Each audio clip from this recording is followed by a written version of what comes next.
சொல்லட்டுமா இன்று என்றும் நல்லவர்க்கு வாழ்வு வரும் நாளை இது அறிஞர் அண்ணா எழுதி வைத்த ஓலை. தம்பி நான் படித்தேன் காஞ்சியிலே நேற்று அதை நான் உனக்கு சொல்லட்டுமா இன்று.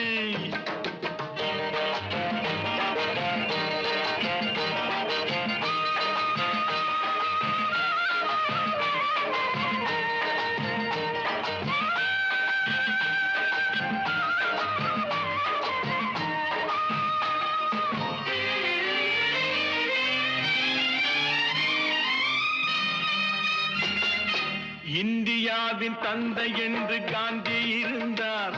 அவர் இடையினிலே ஏழையைப் போல் தந்தை அணிந்தார்.